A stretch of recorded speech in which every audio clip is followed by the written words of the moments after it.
Hello and welcome to another episode of Attention Span Labs. I'm your host, Michael DiBaggio, and this is going to be a hobby vlog that I promised I would tell you about some months ago if you're in the community. We're going to talk a bit about my adaptation of Konflikt 47 and other weird World War II settings to more square with my sensibilities. Were the things that I like to see to make it a bit more wild and certainly add in some supernatural elements, and also get into some pulp adventure literature from the 1930s and 40s. And we're also going to talk about that mainly in the context of building my bolt action Konflikt 47 German army. Previously, I built an American army. I didn't really have a theme. I just built like a paratrooper U.S. airborne unit and got pretty much all the minis I could. So I wanted to have a more restricted themed army for this one, and I've come up with some pretty good ideas that I have to say myself that really came out looking pretty good on the tabletop, and ones that I'm very excited to build. So I want to tell you about them today. And what you're looking at here is the first entry that I built in my German force, and it's themed around the 2010s anime series Girls Und Panzer. And if you're familiar with the series, you know it's a comedic, tongue-in-cheek thing where at least I think it is. I think it's funny. It's a girls' school that exists in a world where one of the preeminent female sports is tank combat. And if that doesn't sound funny to you, well, I can't help you then. But this is only a little bit more serious adaptation for my setting. Of course, it's not set in a girls' school, but it will actually be set in the war-torn fields of the inner world, which I'll talk to you about in just a minute. But what you're looking at here is a Panzer IV Osf H, commanded by a pretty German Pellucidarian lady named Wilhelmina Matilda Johanna Adelaide Lothai von Menneldorf und von Horst, the Herzogin of New Schwabenland und Holwelt, aka in English, that's Duchess Tilda of Pellucidar, otherwise known as the Panzer Princess, but not to her face. And this is her tank, the Yellow Rose of Lohar.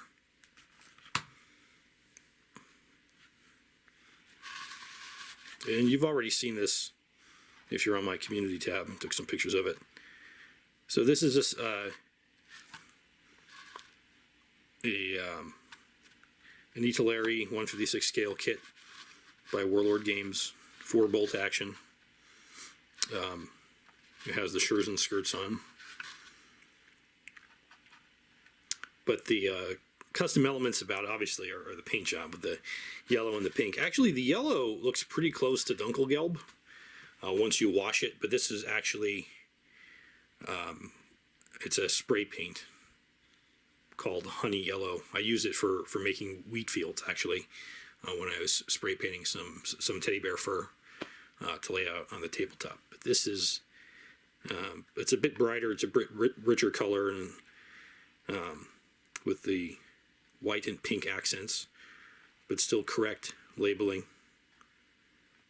This is the first vehicle in the second company.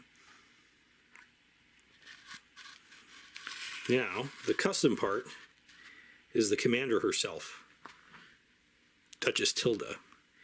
I made her on Hero Forge, and I downloaded it. So that Hero Forge miniatures are based in like heroic 32 millimeter scale. They're on order with Warhammer, what WizKids puts out for D&D, because they're mainly they see them mainly as an asset for role playing games, I guess. So they're in that larger heroic scale of the more modern times. But instead of having them make it, I have a 3D printer, and I download it. I paid think $6 or $7 after I designed her. Downloaded the STL, and then scaled her. So as I said, they're like 30-32. So I know that the bolt action figures, if you put them next to a Warhammer figure, they look smaller, even though they're both theoretically 28. Because in reality, Warhammer and that sort of heroic scale. So the Star Wars Legion figures are even worse. They're at like 32-34 millimeters maybe. But the Warhammer ones are like 30-32. But even the bolt action ones are not really true 28. They're actually bigger than 28 because they're sort of heroically proportioned themselves. Anyway, the reason I'm telling you about this is because it was not a straightforward thing of saying, okay, assuming these are 30-32, reduce it by the equivalent of 2 millimeters. It wasn't that simple. I printed her like on one plate. I printed her like 4 times. And I sort of did a high end, a low end, and a middle end. And I actually picked the middle end, and it worked out very well. She is, now she printed with legs and everything. I had to saw the legs off to get her to fit in the cupola there. Yeah, I think she looks good. She got her to fit in there, and standing, she's slightly smaller than the men, right? Even though she's standing, because, well, she's a girl and she's 16 years old. We are still going with the teen girl aspect of this here, but there's a reason for it, which I'll explain to you in a bit. But I wanted to show you the tank, and you can see she has a teacup because she's a very feminine woman. She has the black Panzer crew jacket with the white blouse and the red piping. Get a good look at her. Yeah, and I really had fun painting this tank too. I did a good bit of weathering, paint chipping on it. I think the paint chipping really brings it out. It looked good otherwise, but it looks a bit less feminine now. It looks like it could be taken seriously. It slugged it out in combat. I don't know, I really like the white barrel too. It reminds me of like a delicate lady's gloved finger stretching out to kill someone. So yeah, that is Duchess Tilda's tank, the Yellow Rose of Lohar. Now, if you've read Edgar Rice Burroughs a lot, you probably know what Lohar is. You knew the name Von Horst, and of course you've heard of Pellucidar. So this gets into how I'm adapting the setting to somewhat more wilder and weirder aspects. And I'm taking Edgar Rice Burroughs, of course, I hope you know, is the author that he wrote Tarzan. He wrote John Carter, the John Carter of Mars books, and one of it, I guess, probably in terms of popularity, notoriety, obviously Tarzan would be first, John Carter would be maybe a close second, and then the Pellucidar books would be third. And Pellucidar is about a journey to the inside of the Earth and finding that it's hollow. So it's based on a hollow Earth theory. And I'll have more to talk about that, how I actually work that in, because they are in a hollow Earth, but it's not quite, well, anyway, you'll see. So I want to tell you about the reasons that there's a largely girl-dominated tank force operating in the hollow Earth. And I'm gonna, as I pan out, you'll be able to see there's some other models that are part of this force, including these Kettencrads, which I will post a link to because I actually printed them.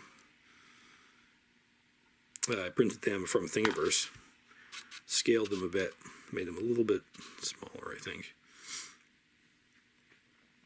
Or no, I think they were actually printed for 15 millimeter, but they scaled them up to about twice the size, and they look good. They actually have pretty good detailing on their face. And we'll talk about that maybe not in this video, but in another video. And then of course they have this. There are other girl tanks, and they are not colored the same. But they are still outlandishly colored. This is a Stu 3. Yeah, it's a Stu, not a Stug, because this one actually has the howitzer on it. I decided I didn't need more tank killing power. I needed some field artillery, self-propelled gun to. Also, there's that, it's funny because in the show there is a Panzer IV, though so there's movies and then there's the TV series. I'm not sure which one came first, but in the TV series it's an earlier version of the Panzer IV, and there's a Stug in it too. They're not painted this way though. Some of them are painted outlandishly, but they're on the main girls team. But yeah, so I'm working on a crew for this, which I will also build in Hero Forge and then print them out. There'll be another German girl and a cave girl. Cave girl. So Pellucidar, if you don't know, it's filled with dinosaurs. It's filled with prehistoric animals. Basically, almost every kind of animal that ever existed still lives down there. So woolly mammoths and dinosaurs and labyrinthodonts and giant snakes and saber-toothed cats and tyrannosauruses and sea serpents. And humans are mostly at a caveman level, and they're dominated by a race of psychic sentient pterodactyls called Mahars. They're actually rhamphorhynchids. They're not actual pterodactyls, I guess. They're pterodactylians. And they have an evil tyrannical empire which they enslave and brutally eat the humans, especially the very beautiful big-breasted ones. It's that kind of book, and so it's awesome. You understand? So that's why I had to include it. And let's see if you can see this here.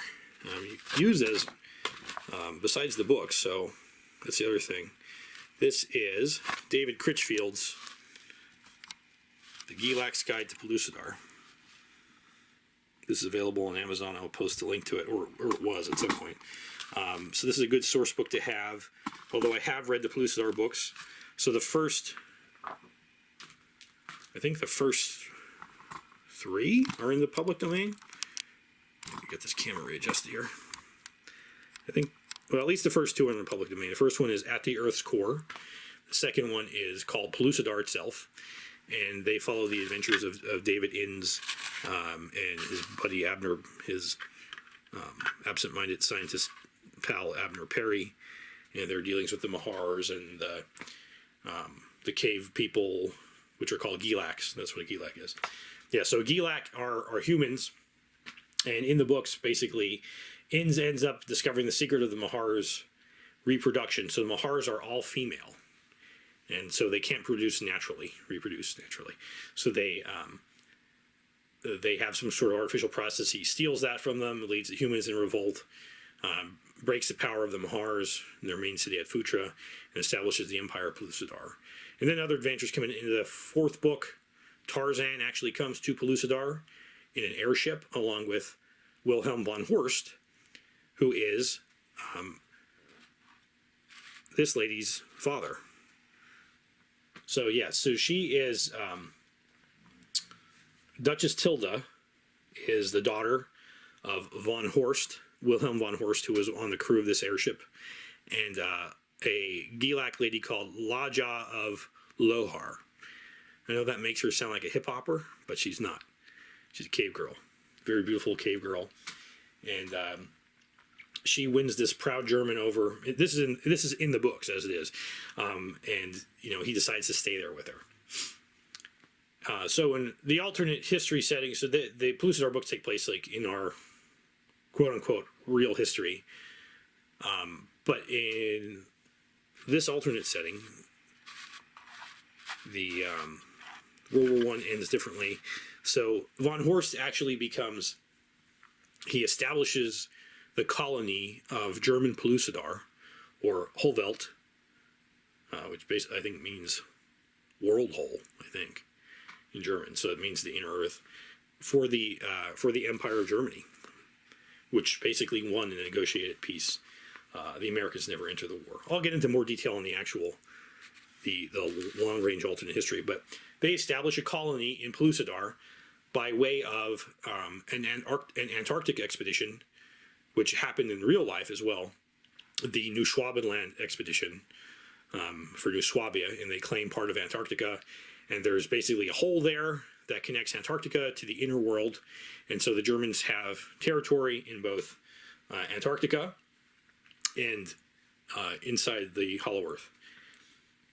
Now, the importance of this here is that there ends up being a lot of oil. I think in the real world, I think there's some semi-significant known oil deposits in Antarctica. And so I'm going with that, and so that the German Pellucidar ends up being an important source of oil, which Germany, in real life terms, didn't have. So that's also my answer to how they're able to fight a more successful war. Although, admittedly, they still have to ship the oil from Antarctica to Germany, which gets them into problems. But anyway, let's talk about this girl's Panzer Force. So the my on-table force is going to consist of probably just a platoon, but it represents a panzer company, and they are remnants of those forces that survived the United States raid on Lohar, which is the capital of German Pellucidar, led by the Herzogin Tilda herself. Herzogin is the feminine form of Herzog, which is Duke, basically, in German. And the company is largely made up of Gilak natives and purebred Gilaks, that is, and German Gilak first-generation colonists, as these were the best able to survive in the wilds of the inner world once their supplies were cut off, once their main city was sacked, basically. So the armored platoon that's represented on the tabletop is going to be exclusively made up of German Gilak women. And the reason for that is the Gilak men, if you're wondering, like, where are the Gilak men? Well, they're just in the infantry. Gilak men detest tanks. They don't trust them. They don't like them. They're too cramped for their big burly caveman physique, and they think basically fighting in tanks is unmanly. And actually, it's a Gilak sentiment that women are actually better suited for tank combat. Which may not exactly true. You'd still do a lot of heavy lifting in a tank and everything, but from their perspective, and that's sort of a play off something that happens that it's a running theme in the Girls in Panzer as well. But that's my socio-cultural explanation for why there's a girl tank force. So originally this unorthodox force was only a small component of the Reich's Polar Army, which was made up of German, Austro-Hungarian professionals. But now this force, after the American surprise attack, comprises most of the available German mechanized forces in Pellucidar. So the command tank, as I said, is the Yellow Rose of Lohar, commanded by Duchess Tilda. And it's going to be supplemented by native and colonial troops. So there's very much going to be a colonial aspect of this. And frankly, a lot of this, my ideas for this are inspired, not the setting itself, but sort of the themes and the gameplay are inspired by the Major General Trimorden Reddering's Colonial War Games page, which is sadly defunct now. But it's going to be, so these native and colonial troops, because they don't have a lot of equipment, they use dinosaur and prehistoric mammal cavalry. And I have several ideas to show you about those. So actually, let's bring them in now. Let's bring in some of the toys and model dinosaurs, which I give them a size comparison. So there's a mammoth.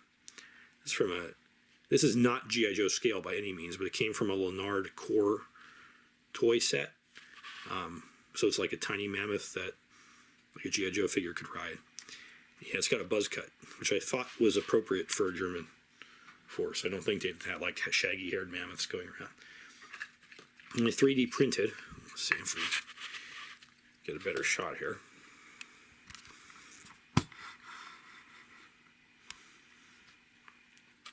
I 3D printed some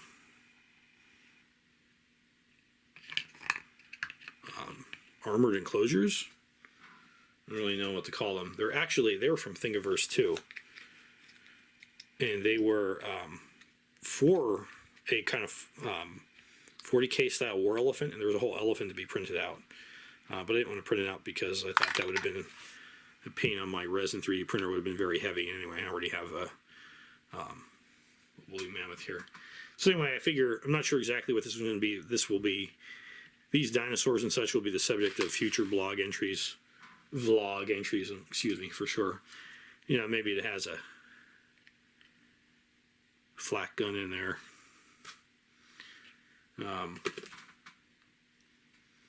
Here's even bigger than a mammoth is this sauropod. This is the Plodicus, I think it is. Yep.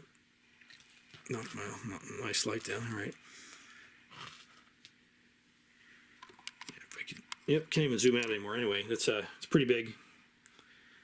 And I'm going with the probably going to go with the Dino Riders theme and have. If you remember the Dino Riders toy line, if you do, let me know in the comments.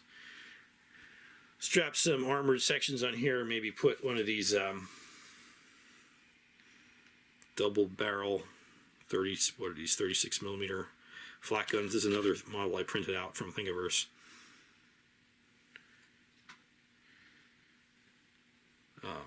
This may be actually too big. I have a slightly scaled down one. You know, or bunches of these, and then I'm going to have some plastic warlord troops, maybe fast roping down the side. I have a lot of toy dinosaurs, and I use them with my son primarily.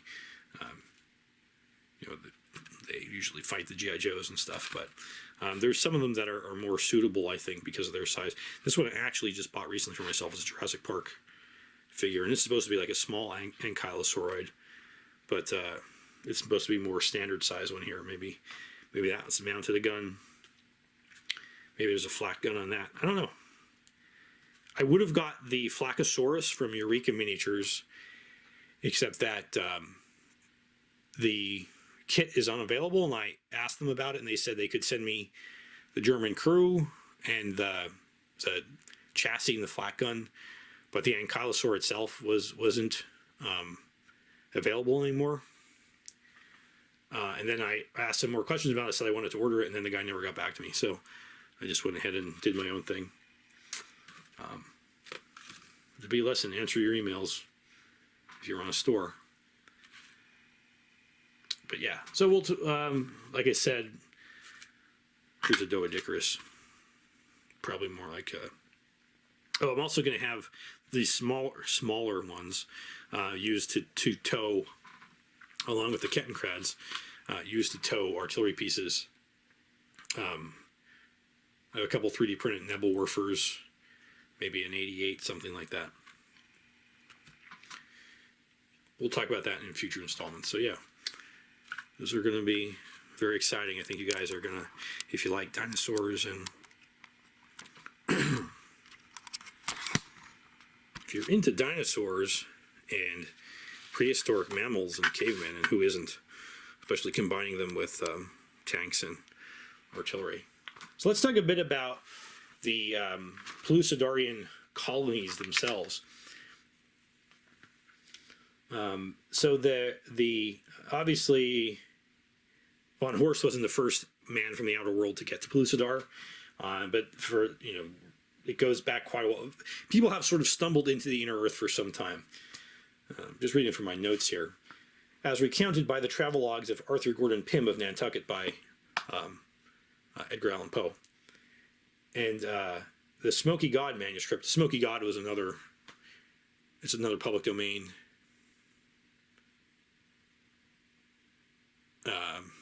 I forget who wrote it. I have no idea at this point, but it's another Hollow Earth story you can read on the Kindle or read on Project Gutenberg. David Innes was not the first modern man to arrive there, but his conquest of Phutra, that's the Mahar city, and it's his albeit temporary foundation of the Gilak Pellucidarian Empire, marks the start of outer world colonization efforts. Innes' establishment of regular communication with the outer world via Gridley Wave lured explorers, prospectors, and joint stock companies from the surface to the unspoilt inner world, much to his eventual regret. We'll get into that at a later date as well. So the Gilaks, interestingly, I don't know how much this is going to matter in the game per se for a war game, but Gilaks are actually very useful. It's important for them to be incorporated into the armies of the colonial powers, because think of this, like this inner world is almost completely untamed. It's undeveloped. Huge forests, huge mountains. There's almost no cities of any size that are human anyway. So to get around to know, and no one's ever been there before. There's no maps of the place. But all Gilaks possess an innate attunement to Pellucidar's unusual geomagnetic fields that allows them to travel in much like a homing pigeon does.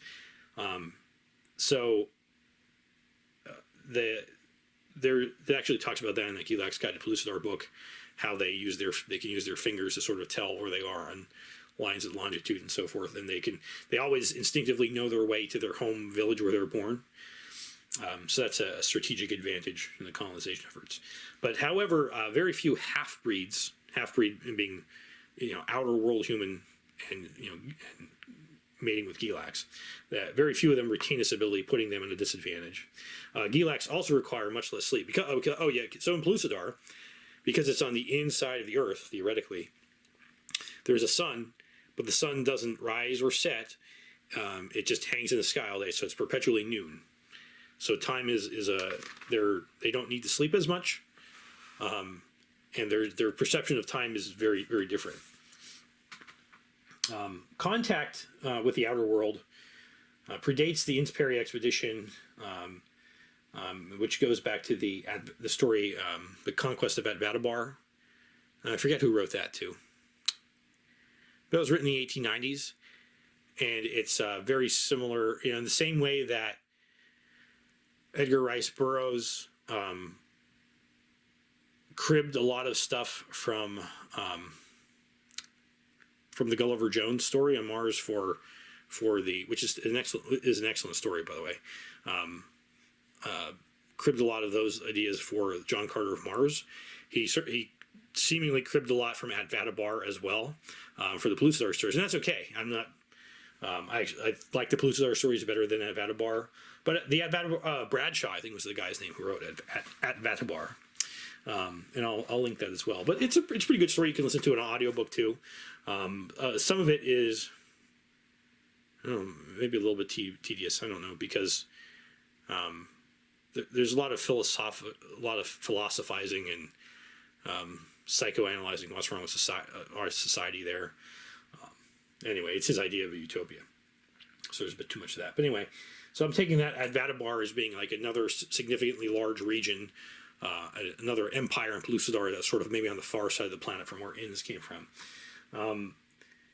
My idea is that this is a decadent society that's living on, they have pretty advanced technology, but it's barely understood. It can't really be reproduced. I'm toying with making them maybe the source of the walker technology, but we'll talk about that when I decide firmly on it. The Atvatabar expedition was led by an American named Lexington White. In the book, he actually takes over Atvatabar and starts sort of revolution there and gets married to their goddess, which is kind of weird.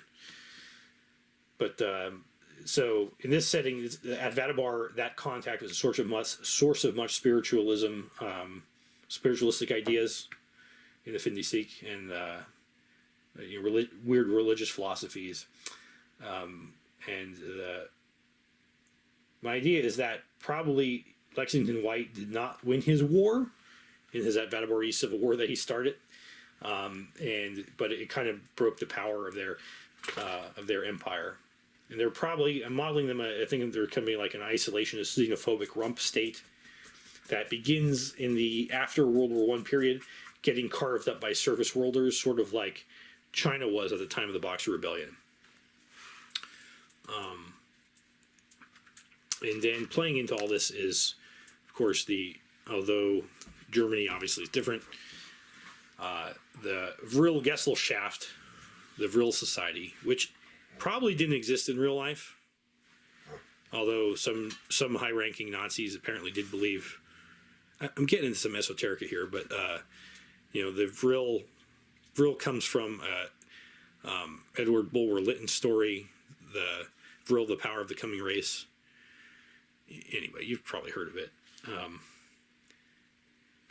So at least some high-ranking Nazis probably thought it was real, which is a weird thing. But we're going to talk about the Nazi cult too in a future video. But so this Vril Gesellschaft is real in this setting, at least, led by the beautiful Maria Orsic, who also probably didn't exist in real life. But she's going to be like a medium psychic who can communicate with the heaviside layer entities directly and the entities on the moon, which again you'll have to wait for another episode for. But hopefully I'm getting you guys excited for future installments. But the Vril Gesellschaft is the proponent of the Vril theory of the inner Earth habitation, that the Atvatabaris are the unworthy inheritors of their ideal super Aryan Vril mastering society, which once existed there and harnessed Vril, whatever that is, right? This source of psychic and energy power, and basically you're going to use it to power their UFOs. But that the Atvatabaris are that with their relic technology are sort of the unworthy inheritors of this, and that the voices in the heaviside layer, which we'll talk about in just a minute, are the astrally migrated Vril people who sort of left their corporeal bodies behind and went out into space. And on that tantalizing note of Vril and alien entities, we're going to leave off this vlog entry there. Please let me know what you think in the comments. Give me your questions, suggestions, other sources of weird war paraphernalia you want to recommend to me, or other books you think I should read. And until then,